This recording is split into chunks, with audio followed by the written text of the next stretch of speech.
C'est-à-dire que pendant la guerre 40-45, une guerre qui a opposé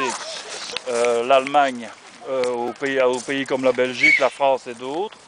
l'Allemagne a occupé, le pays a occupé la région liégeoise et ils occupaient notamment la citadelle, donc l'ancienne citadelle qui n'existe plus, qui était derrière les remparts qu'on a vu tout à l'heure, mais qui était vraiment une forteresse. Et dans cette forteresse, il y avait une partie, un endroit qu'on a gardé, qu'on a préservé, qui est ici, qui était l'endroit où on fusillait les résistants, on fusillait les Belges et autres nationalités qui osaient combattre les Allemands.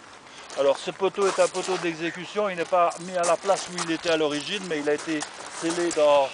une pierre ici, avec ce monument.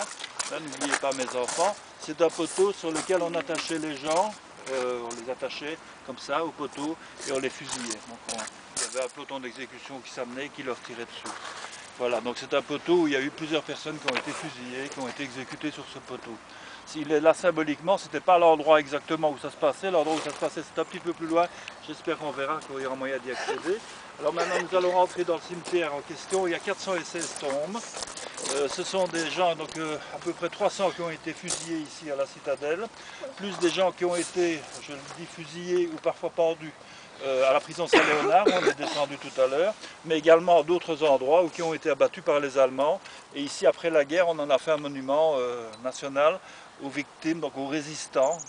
Donc des résistants, ce sont des civils, hein, je précise, ce sont des civils qui se battaient contre l'armée allemande. Et alors, dans ce cimetière, il y a diverses nationalités, parce qu'il faut savoir que pendant la guerre 40-45, il y avait déjà beaucoup de travailleurs immigrés, notamment des Polonais, beaucoup de Polonais qui habitaient dans la région liégeoise vu les charbonnages. Et ces Polonais ont lutté vraiment de toute leur force contre l'occupant allemand. Et ils ont payé un lourd tribut. Il y a beaucoup de Polonais qui sont là-dedans, qui ont été fusillés. Mais il y a également d'autres nationalités, des Espagnols aussi qui étaient arrivés au moment de 1936, au moment de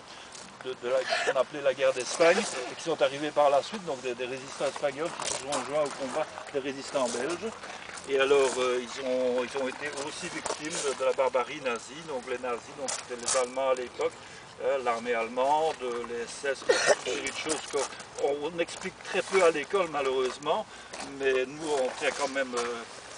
à ce que ce soit rappelé, parce que c'est vrai que c'est pas souvent dans les programmes scolaires, c'est une histoire un peu trop récente, on vous apprendra l'histoire plus ancienne dans l'histoire belge, mais pas l'histoire toute fraîche du siècle passé, c'est il n'y a pas trop longtemps, et puis il y a des gens qui préfèrent ne pas rappeler ça parce que c'est des mauvais souvenirs,